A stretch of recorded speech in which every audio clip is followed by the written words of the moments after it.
Hi, I'm Tim Roble, and welcome to another edition of Adventure Athlete. This is physical build day, kind of 3.5 because the truck showed up on Friday.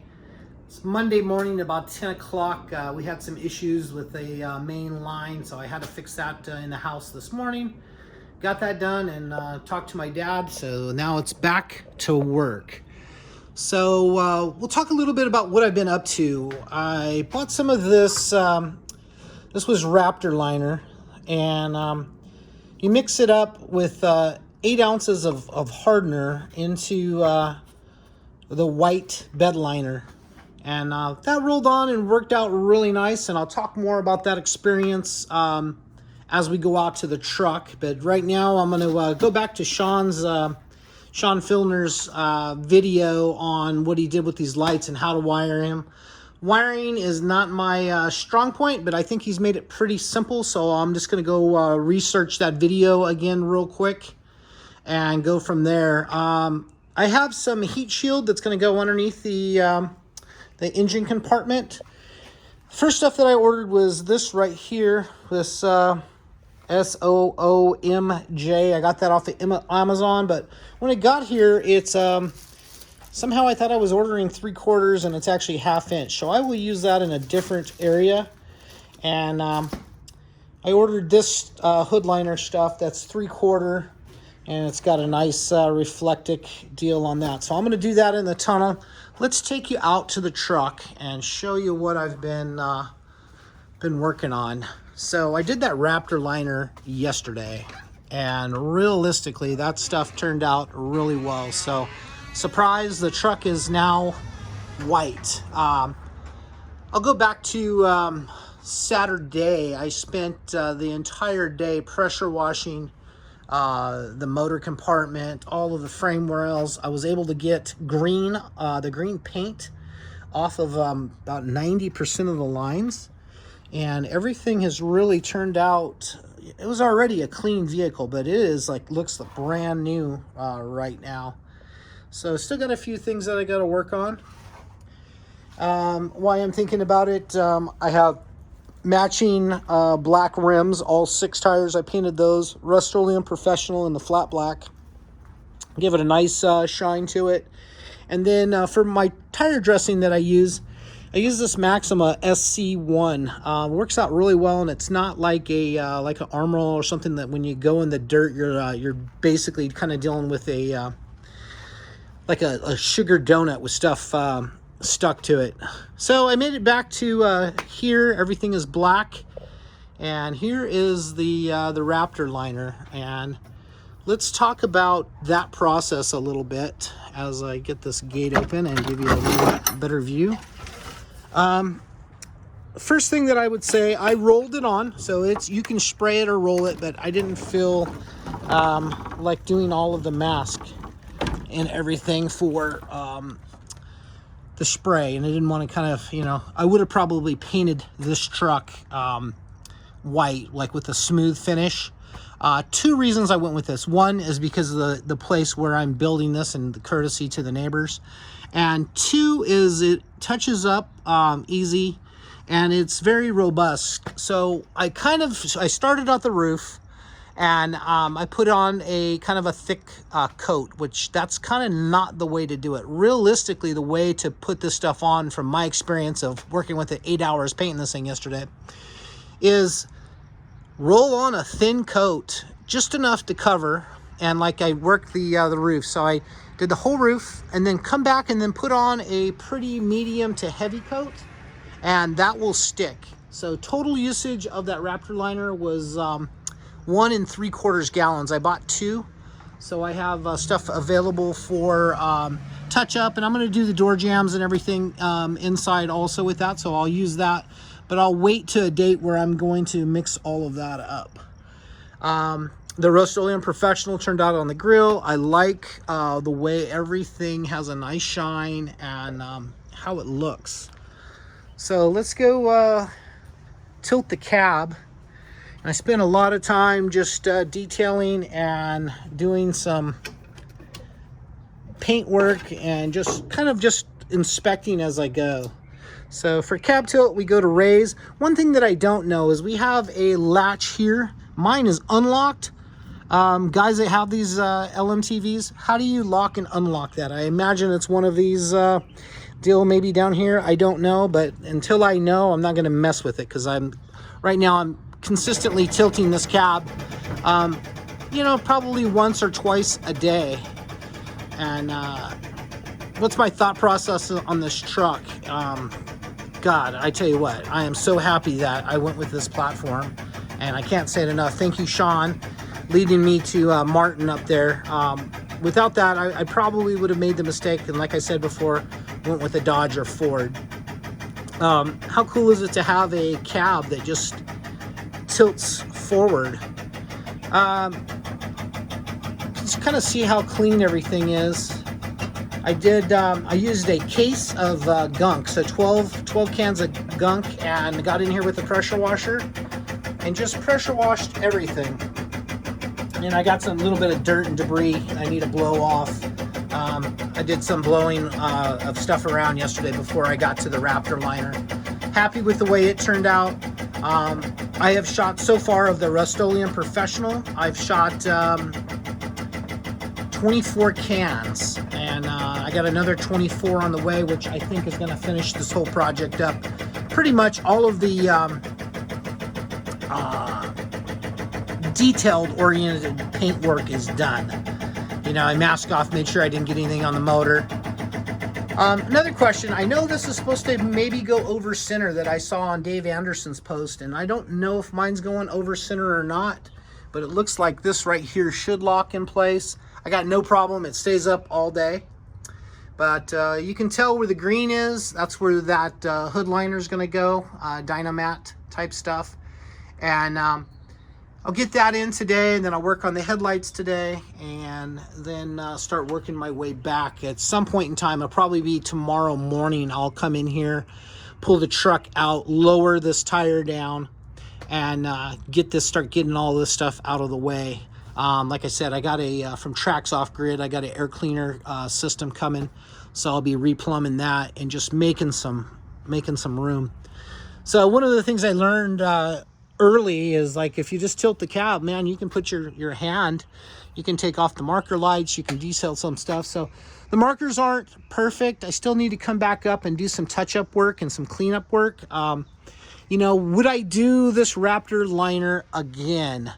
And you know, I gotta say, I would. I think that turned out, it was a busy day. I started around 9 and worked straight through till 5, with the exception of about a 12-minute get some food in my face, and I was drinking coffee most of the day, and just ran straight through to keep this going. You know, as I did an area like finishing the roof, I would come down and do the A-pillars.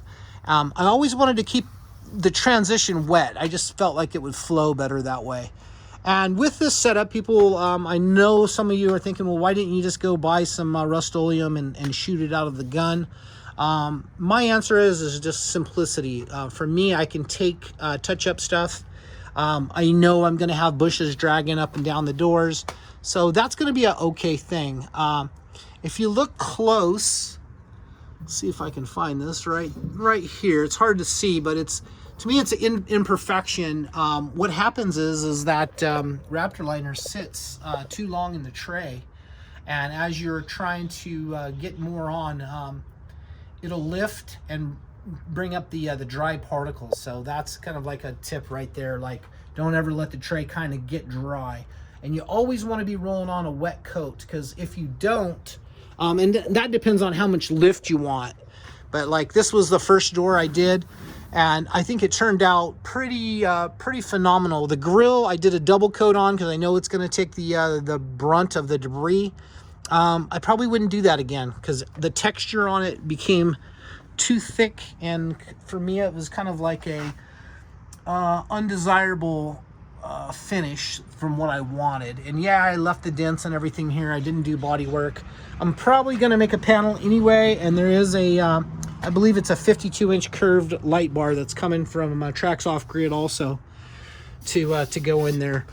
But everything is really simple, easy to touch on this truck. just the paint and how clean this vehicle was when it came to me. And you know, he didn't do a job. I told him don't worry about detailing it out.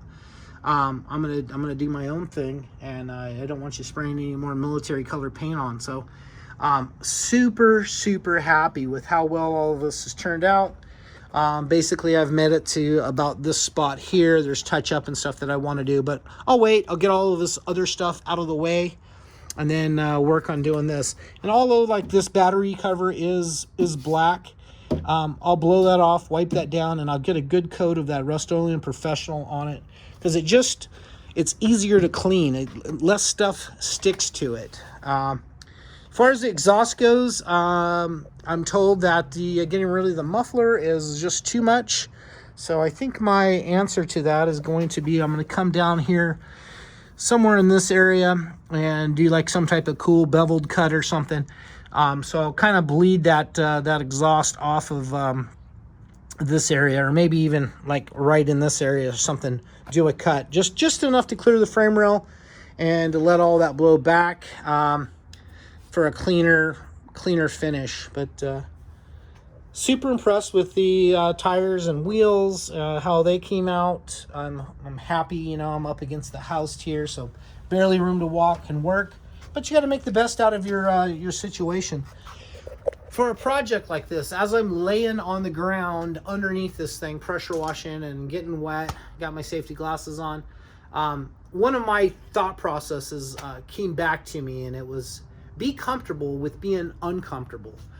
Sometimes things just suck, but be comfortable with that. Go and attack that. And I usually try to hit the hardest thing to do in the morning when you're less beat up throughout the process. So knock that out. So I did most of the under washing first, which makes sense, and then washed everything out. The gunk worked really good. Most of these lines here were green. You can see they're still green on the fittings, but I sprayed that gunk on there. I let it sit and started underneath and worked the process, and we have pretty good, clean looking axles, CVs, drive lines. Another thing that I noticed on the drive lines yesterday is these drive lines have a little weight on them. Another one over here and up front. So upon inspection, looks like at some point in time, I don't know if that was a factory thing or somebody else has done that, but it has balanced drive lines on it. Do they get out of balance? I really don't know. I wouldn't think so, but you know, maybe you put them out of phase or something when you did a U-joint and pulled something, but it looks like I have balanced drive shafts, so that's kind of cool. I think once I get this thing built, registered, I will see if I need to break down each wheel to put those balancing beads in there, but I'm thinking I probably will. The quality of the front tires are like almost like brand new. These probably are 95% good tire. So both sides look good. So far it's holding air. From what I see in the manual, you should have enough air on this to cycle the cab forward and back twice. What I'm getting is about 1 or 1.5 times. And you know, military, they're always thinking, so if you have a failure, 2 is 1, 1 is none. So there is a hand pump over here, and I used that yesterday just to pump it down, because I had cycled this a couple times. But super happy with this this rig. I tell you, I couldn't be more passionate. You can kind of tell by my voice today. I've been pushing.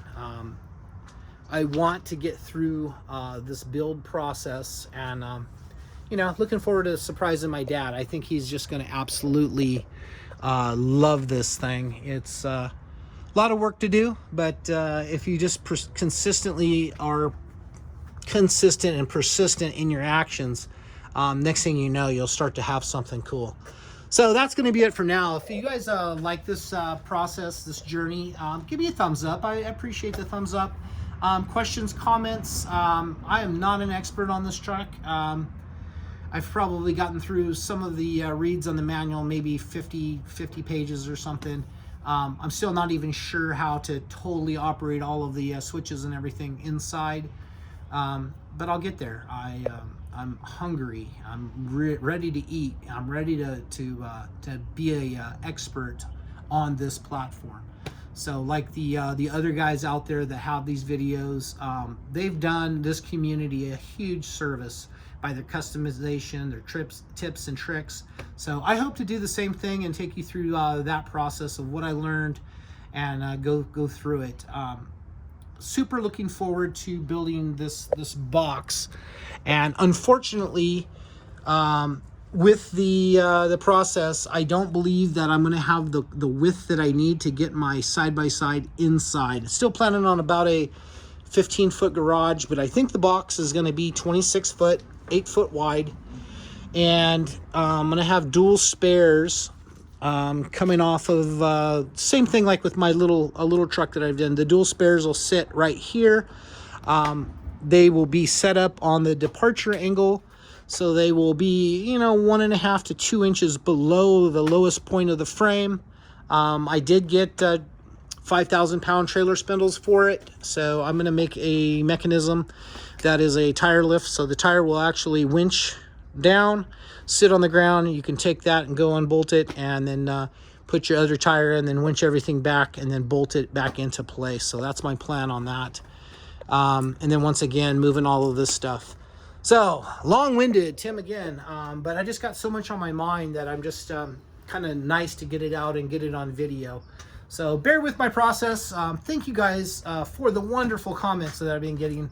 I really do appreciate the community feedback. I love it. Thank you guys for watching. I'm Tim Roble, and I'll catch you here next time.